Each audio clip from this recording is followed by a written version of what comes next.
ഈ കളർ മാറിയിട്ട് ഇത് കറുത്തു പോകും ഇതിനകത്ത് ഇല്ലെങ്കിൽ.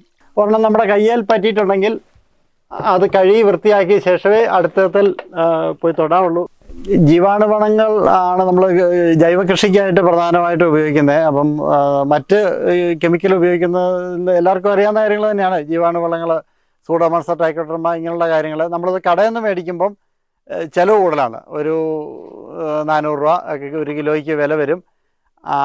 അതുമാത്രമല്ല, അതിനകത്ത് ഇതിനൊരു ജീവാണുവളങ്ങളായതുകൊണ്ട് ഇതിനൊരു ലൈഫുണ്ട് ഇത്ര ദിവസം എന്നുള്ളത്. അപ്പോൾ അതും കഴിഞ്ഞ ഡേറ്റ് ആയിരിക്കും. അവരൊരു സീലെടുത്ത് കുത്തി വെച്ച് കഴിഞ്ഞ് കഴിഞ്ഞാൽ അതിൻ്റെ ഡേറ്റ് അങ്ങ് മാറി. അപ്പോൾ ഇത് നമ്മൾ കൊണ്ട് ഉപയോഗിക്കുമ്പം നമുക്ക് അതിൻ്റേതായ ഒരു ഫലം കിട്ടത്തുമില്ല. അപ്പം നല്ല സാധനങ്ങൾ നമുക്ക് ചിലവ് കുറഞ്ഞ രീതിയിൽ വീട്ടിൽ തന്നെ ഉണ്ടാക്കാം. ഇതിനൊരു കൾച്ചർ നമുക്ക് കിട്ടും. ഇത് യഥാർത്ഥ ബിവേറിയ എന്ന് പറയുന്ന ഒരു ബാക്ടീരിയ ആണ്. ഇത് നമ്മൾ ഇതിലെ എല്ലാ ബാക്ടീരിയയും ഉണ്ടാക്കുന്ന ഒറ്റ മെത്തേഡാണ്. ഈ നമ്മൾ കറുത്ത ശർക്കര, ഈ വളത്തിനൊക്കെ ആയിട്ട് ഉപയോഗിക്കുന്ന കറുത്ത ശർക്കര, വിലക്കുറവുള്ള ഒരു ശർക്കരയുണ്ട്. 50 രൂപ 55 രൂപയ്ക്ക് കിലോയ്ക്ക് വിലയുള്ളൂ. അത് മേടിച്ച് 30 ലിറ്റർ ഉണ്ടാക്കാനായിട്ട് 100 അളവ് മതി. അതിട്ട് നമുക്ക് ഉണ്ടാക്കാവുന്നതാണ്. ഇതിൻ്റെ പ്രത്യേകതകൾ ഞാൻ കാണിക്കാം. കാരണം നമുക്കിതുണ്ടോ ഇല്ലയോ എന്നുള്ളത് കൃത്യമായിട്ട് അറിയാം. ഇതിൻ്റെ മേളിൽ ഈ പാട കെട്ടുന്നതാണ് ഇതുണ്ടെന്നുള്ളതിൻ്റെ ഒരു ലക്ഷണം. പിന്നെ ഇതിനകത്ത് ഇല്ല എന്നുണ്ടെങ്കിൽ ഈ വെള്ളത്തിൻ്റെ കളർ മാറും, ഇത് കറുപ്പ് ആയി മാറും.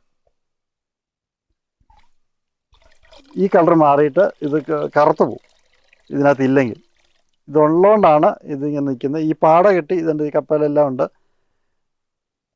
വരുമ്പം ഇത് നമുക്ക് എടുക്കാം. 10 ദിവസം കഴിഞ്ഞ് കഴിഞ്ഞാൽ ഇത് റെഡിയാണ്. അപ്പോൾ ഒരു 250 മില്ലി എടുത്ത് മാറ്റി വെച്ചിട്ട് നമ്മൾ എടുത്ത് ഉപയോഗിക്കുക. അത് കഴിഞ്ഞാൽ വീണ്ടും ഇതുപോലെ തന്നെ ശർക്കര ഇട്ട് വെക്കുക.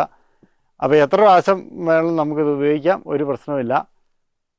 ഇനി അടുത്ത് കുറേ ആൾക്കാർ ചെയ്യുന്നുണ്ടെങ്കിൽ ഇത് ഏതിനേലും എന്തെങ്കിലും ഒരു കുഴപ്പം പറ്റിയാൽ അന്നേരം നമ്മൾ അടുത്ത ആളുടെ എടുക്കുന്ന ഇതിൻ്റെ സാമ്പിൾ ഇത് മദർ കൾച്ചർ മേടിച്ചിട്ട് വീണ്ടും ഉണ്ടാക്കിയെടുക്കാം. ഇത് സൂഡോമോണസ് ആണ്. ഇതിനകത്തും പാട കിട്ടിയേക്കുന്നത് നമുക്ക് കാണാം.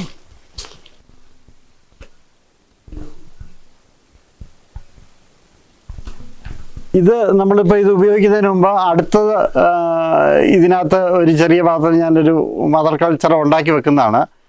ഇതിനകത്ത് ഇതിപ്പം ഒരു ദിവസം കൂടെ കഴിഞ്ഞ് കഴിഞ്ഞാൽ ഇതെടുത്ത് എനിക്ക് ഉപയോഗിക്കാം. പിന്നെ അടുത്ത ഉണ്ടാക്കുമ്പോൾ ഇതിൽ നിന്ന് ഒരിച്ചിട്ടെടുത്ത് ഇതിനകത്ത് ശർക്കര ഇട്ട് ഉണ്ടാക്കിയാൽ മതി. ഇത് ട്രൈക്കോഡെർമയാണ്.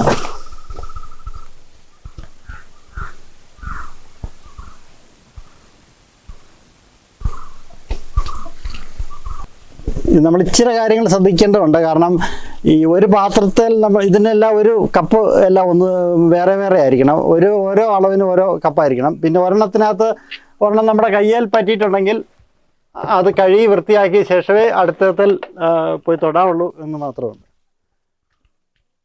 വേറെ കുഴപ്പമില്ല. ഇത് നമുക്ക് എത്രമാത്രം വേണമെങ്കിലും ഉപയോഗിക്കാം.